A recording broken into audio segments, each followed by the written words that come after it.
I am at Gatwick Airport, where you will look in vain for the scheduled flights between here and Newquay in Cornwall. They were supposed to be operated by Eastern Airways, but that carrier has shut down all its operations.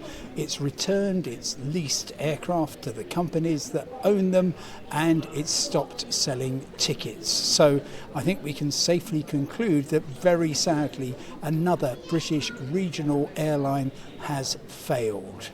It's not clear at all yet who will pick up the Gatwick to Newquay route, but that I am pretty sure is going to be back sooner rather than later. That's because it's a so-called public service obligation route, where the government will actually pay money for the flights to operate, and furthermore you don't even pay air passenger duty on them. There will be people lining up to run services between Cornwall and London Gatwick. But the other routes operated by Eastern Airways look a little bit trickier. They go to and from Aberdeen in northeast Scotland, and they're mainly to do with the oil industry. There's one to Humberside, another to Teesside.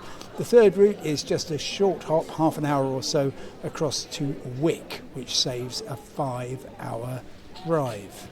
What are your options if you're a passenger? Well, for the first couple of days after the news came out, you could travel for free, either as a member of Eastern Airways staff or as a passenger with proof of a ticket booked on rail operators, which was quite remarkable. GWR from Cornwall to London, and some combination of ScotRail, LNER, TransPennine Express and Northern to cover the other routes. Longer term, it's difficult to see that there will be a great deal of interest in picking up the new routes, and that's going to be very serious indeed for Humberside Airport, which has a link to Amsterdam but relatively little else.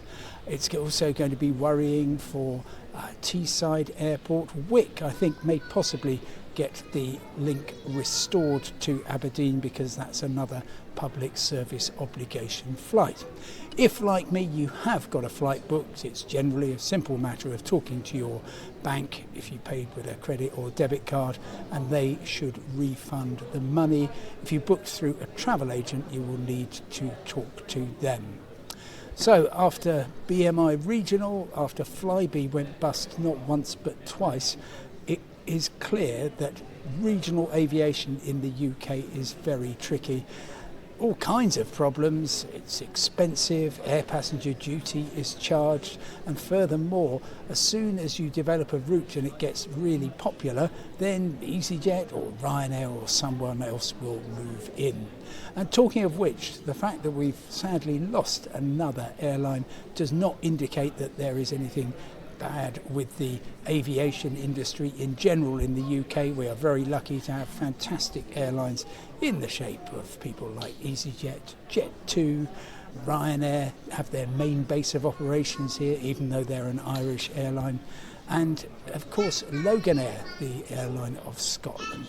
So my sympathy for the excellent pilots, cabin crew, engineers, everyone else who kept Eastern Airways going. I hope that they will be back in work soon.